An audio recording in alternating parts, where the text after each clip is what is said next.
Hello, everybody. I'm a practicing therapist and I'm also a doctoral student of psychology. Today, I want to talk about how avoidants treat the person that they love versus the person that they kind of perceive as a placeholder. And it's kind of tricky because the dynamic between an avoidant and the person they love versus someone's placeholder can sometimes be a fine line, which is why this type of video is important. We've touched on this before because if a person who's not avoidant, it's really obvious the person who they love versus the placeholder. Like the behavior is so different. But see, avoidants are very subtle with love in general. And so you might not know the difference. And I think what's really difficult is a lot of people who think their partner is not avoidant and they treat this person like a placeholder, like you feel like you're a placeholder. In actuality, you're the person that they love and your partner is an avoidant. And that's a good situation, but it's also tricky because you might not know it. And I feel like you deserve to know that you're loved by someone. And so the very first one is actually, I guess we'll call it recognition. Avoidants like recognition. They typically do, even more so than other attachment styles, particularly dismissive avoidance, but both of them do. I notice maybe slightly more with male avoidance, but it's not always the case. It really isn't. And so what do I mean by recognition? When an avoidant loves you, sometimes they outwardly ask for recognition, sometimes even when they're upset. And so people can get really thrown off by this. Is this not enough for you? Don't you see how much I do for you? I feel like everything I do is just never enough. People will think, oh my gosh, this person is angry and upset. And yes, but I think it's important to recognize that the negative emotions are not the opposite of love. Indifference typically is. And so they're frustrated because they care about you and it's not landing. They're not really sure how to communicate how they're feeling. Let's say you're an anxious, preoccupied person and you're really frustrated. Why didn't you text me when you got home? I got worried. I'm frustrated. I feel like you never call me. I feel like you don't like me. You're not saying that because you hate them. You're saying that because you love them. It's the same version, right? And the placeholder version is really interesting because it's really not like that at all. This one is pretty distinct if you know what it looks like. They don't really require recognition because there's no emotional attachment. You're never going to hear this, even if you've been with them for a couple years, which is really unlikely. To be honest, I could have just cut this video in like 1 minute because usually if you're with an avoidant for more than like a year, you're not the placeholder. I'm being completely honest. Even if you might feel like it, it's really not true. Avoidants don't stay with people they don't like because they'd rather be alone anyways. If they're with you, that means you really, really do mean something, even if it's off and on. And people who are even like the friend zone with an avoidant, where it's a relationship, but it's not like they don't call it that. Like I've had some calls with some of you guys, and of course, all of your confidentiality, it's always like, I'm never going to tell your specific case. But in general, a lot of the calls that I've had recently with some of y'all, it's more like a dynamic where it's like friendship.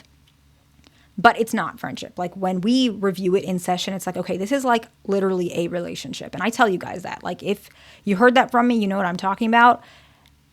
But you're not a placeholder. There's literally momentum.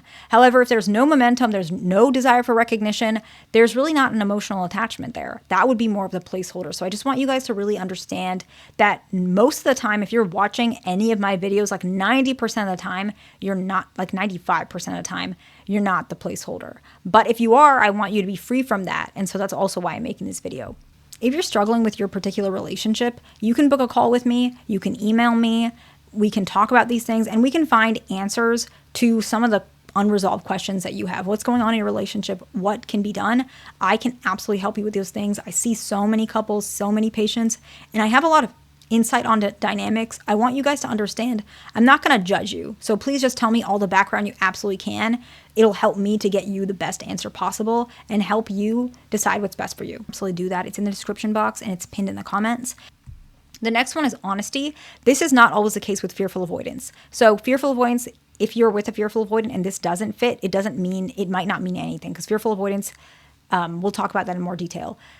Basically, when an avoidant loves you, they value who you are, and so they're honest even when it hurts. However, particularly with fearful avoidance, they don't do this because they have that abandonment wound, and so they're afraid if they're honest that you'll leave them. So fearful avoidance might not do this. If they lean really, really strongly avoidant, yes, possibly, but typically it's not true. And usually if you ask an avoidant, more likely dismissive avoidant, they'll say, I'm honest with you even if it disappoints you because I respect you.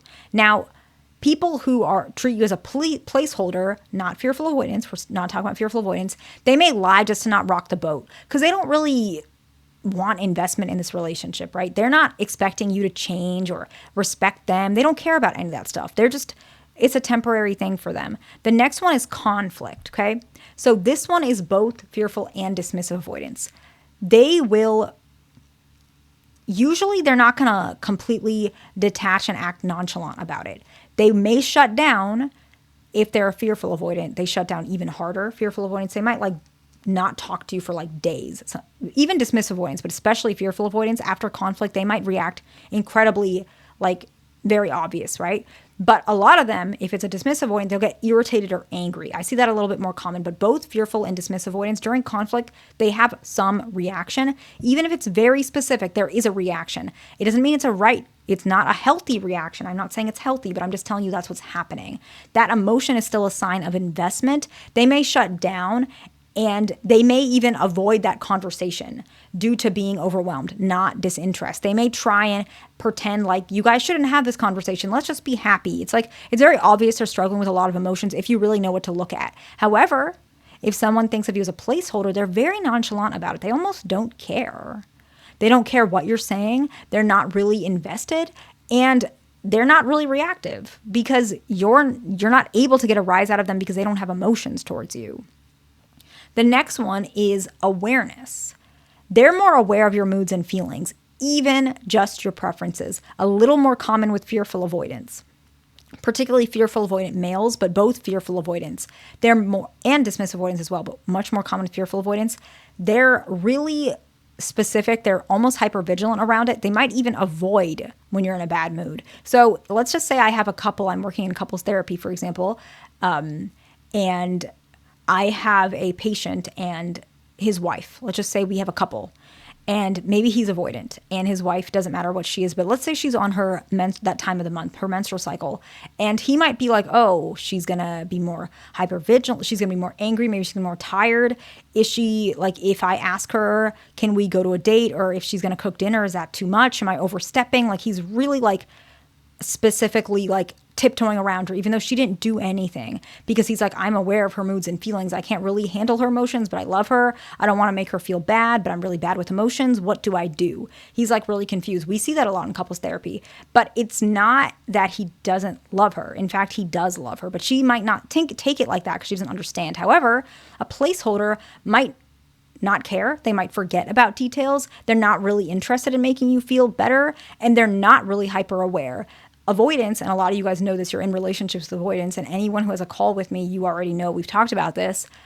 They react to your emotions a lot. They're going to pretend like they don't, but they do. They'll shut down, they'll detach, they'll get jealous if they're fearful avoidant. You know that. But sometimes you almost want to lie to yourself and say that's not what's happening, because it almost sounds so silly. But it's true.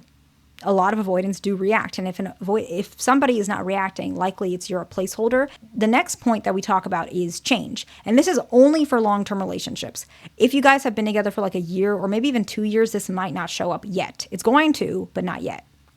If they love you, they will admit they're working on things. And a lot of times they might say, stop pressuring me. I'm working on it. Like, it's really hard. You don't know how much I do for you. But they are doing it. And so don't say, oh, I'm so sorry, like, you don't have to change. Don't do that. Let them show up when they have to. Let them take their time, but let them challenge themselves. It's okay. It doesn't have to be always comfortable, but they will say, I'm working on it, like, back off, I'm doing it. It's going to sound harsh sometimes, but it is a sign they're working on it. A placeholder, they may even promise to change like day 2. But there's no action. They have no emotion or frustration because they're actually not doing anything. They're just giving you lip service, okay? The next one is communication. This one is more particular to fearful avoidance again, because dismissive avoidance, they will do this pretty much with anybody. So this one might not be applicable to dismissive avoidance almost at all. Fearful avoidance, however, they will speak up and express things more that make them uncomfortable. Dismissive avoidance can do this with like even a stranger, even a waiter. They will say, hey, I don't like that, like, right away. Fearful avoidants don't. Like, they really don't like to rock the boat. We talked about that earlier. And so if they're starting to speak up and say, hey, to be honest, I think sometimes you're a little needy. I don't know how else to say it. I don't mean to hurt your feelings. Some fearful avoidants will do that. Dismissive avoidants, they might, when they're getting better at healing, you might start seeing them do that. Like, that's something that I started doing because I was so abrasive at one point in my life. I started being like overly apologetic because I'm like, I don't know like where I'm going to step on somebody's toes. So if a dismissive avoidant is healing, you might see that more often. But with fearful avoidance, it's about bonding. That's different from healing. It can be a really unhealed fearful avoidant, and you'll still see them start doing this when they love you. However, a placeholder, they don't really, they have no interest in opening up or trying to explore their emotions with you because they're not attached to you. So I hope this video is helpful to somebody. Please like, subscribe. I'll see you in the next one.